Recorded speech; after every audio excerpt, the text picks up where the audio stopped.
welcome to For Real. Today we have something a bit special for you. Introducing the news Boto. In this News on the Water you will see amazing footage of the floating village of Kampong Klieng as we head out into the Tonle Sap. Every time this video is viewed it helps Cambodian charities, so please share it with people who you know who might be interested. At For Real we donate all of the money we earn from YouTube to charities in Cambodia. Here's the total we've raised so far. We are so pleased that we can do this, and it's made possible because you are out there watching our videos. Don't forget to like, and if you haven't subscribed, please consider doing so. Hopefully we can keep growing the channel and do more good in Cambodia. Okay, let's get into the news. It is Wednesday the 23rd of August, and today we see where Cambodians go to holiday.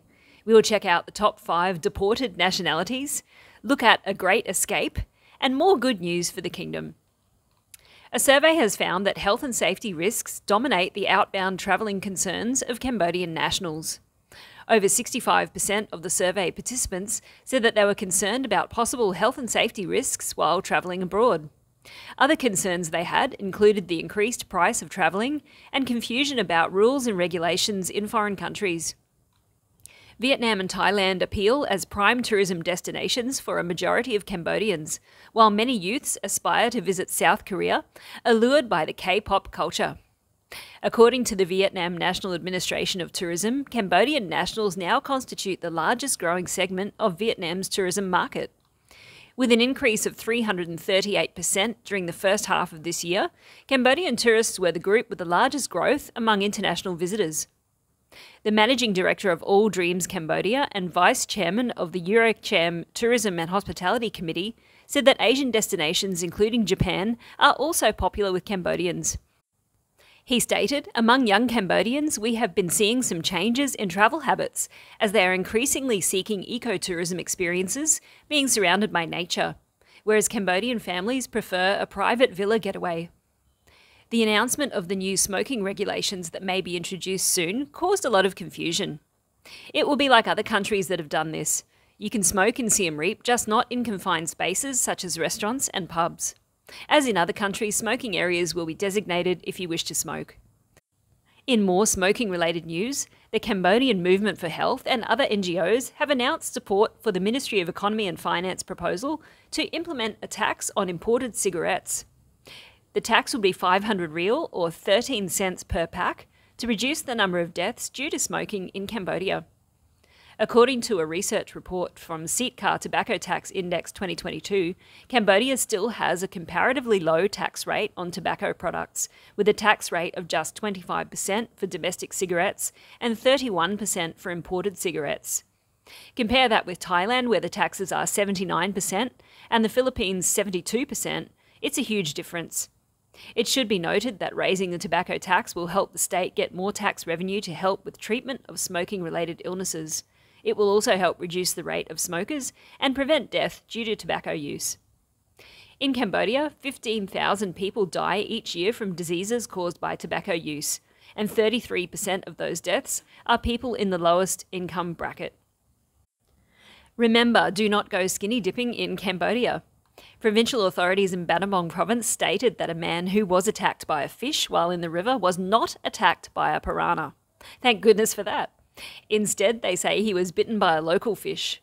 If anyone knows of a fish that bites you in Cambodia, please leave its name in the comments below. We're very interested to hear about it. Sources at the scene where the man was bitten said that the fish bit him on his leg, causing severe bleeding when he went down to the river to pump water. The man was sent to Battambang Provincial Referral Hospital for treatment. We hope that he's okay. This case follows a clampdown on the import of piranha fish by the Ministry of Agriculture, Forestry and Fisheries that we reported on last week. Moving on now to more unwanted guests. In the first 6 months of this year, Cambodian authorities deported more than 1,000 foreign nationals who were living illegally in Cambodia. During the past 6 months, the visas of over 300,000 foreign nationals residing in Cambodia have been inspected. There were 26 different nationalities among the deportees, and the top 5 were, I'll give you a moment to guess, 549 Chinese, 169 Indonesians, 129 Vietnamese, 26 Thais and 25 Malaysians. This is a reduction from last year when authorities deported 5,825 foreigners of 42 nationalities who were residing illegally or fleeing from foreign law in Cambodia. Last year, 1,612 foreigners of 45 nationalities were imprisoned in Cambodia, the most common being citizens of Vietnam, China and Thailand. On the subject of foreign criminals, the next group is straight out of a movie plot. Just think Mission Impossible meets Dumb and Dumber. 7 US citizens have been arrested for storming a dental clinic in Siem Reap and freeing a prisoner who was there for treatment. The escaped prisoner, who is a foreign national, is still on the run. The National Police Deputy Chief said that the 7 suspects, 6 Cambodian American citizens and a Chinese American, were arrested by police in a raid on a hotel in Phnom Penh. The hunt for the escaped convict and 10 other suspects continues. The police deputy chief said this is the first case of foreigners being involved in breaking out a prisoner. It was a well-organised criminal group from the United States. They were hired to break out the Chinese drug convict from the prison in Siem Reap. They admitted they had been planning for 2 months to break out the Chinese drug convict from prison, and they arrived in Cambodia only about 2 weeks ago. They probably will attempt to flee the country.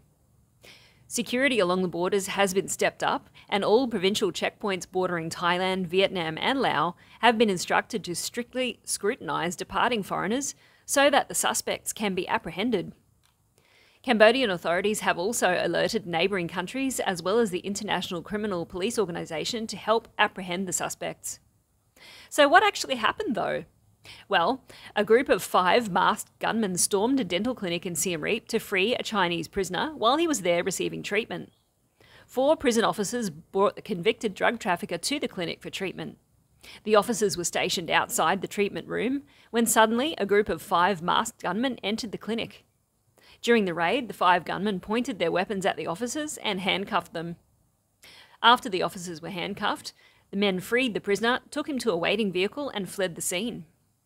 Police found the escape vehicle about an hour later in a secluded spot on the outskirts of the city. 5 pistols with silencers, 5 masks and 5 sets of gloves were found in the escape vehicle.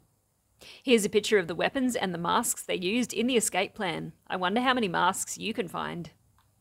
The escaped prisoner had been sentenced to 52 years in jail, so he really didn't have anything to lose.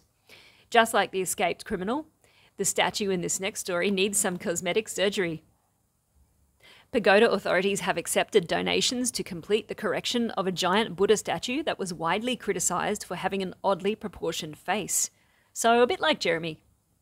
Pasat Province has appealed for $12,500 to cover the construction, repair and correction of the face of the 29-metre high statue. That's one extensive nose job.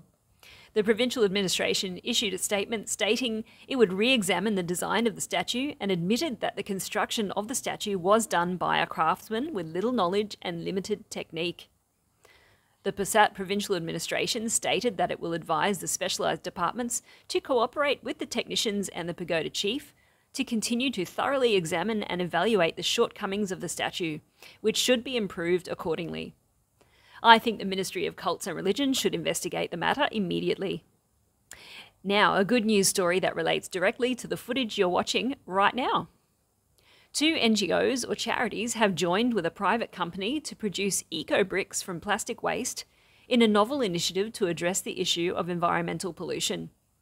The Ministry of Information, the Fisheries Action Coalition Team, or FACT, the Tonle Sap Lake Waterkeeper, and Siem Reap Eco-Brick Company have constructed a factory in Siem Reap Province to process plastic waste, mostly plastic bags, to produce eco-bricks. The founder of the eco-bricks company said that the old practice of making bricks from clay posed a risk from workers due to the production process, and a lot of firewood is also required. Environmental benefits and also the project's effectiveness in poverty reduction has brought the 3 organisations together to collaborate and implement the eco-bricks project. The Deputy Executive Director and Program Director at FACT said the project has 2 goals: reducing environmental pollution caused by plastic waste and preserving forest wood. The factory aims to enhance its operations by adding the necessary machinery to grind water bottles and hard plastic in the future. The project will also be extended to the provinces along the western side of the Tonle Sap to improve the livelihood of the people in those areas, as well as to protect the fisheries resources of the kingdom. That brings us to the end of this week's news. You're now up to date with all of the most important events in the kingdom. Thank you so much for watching. I hope you enjoyed this footage of the Tonle Sap and seeing things from a different perspective. Take care, have a great week, and we'll see you very soon.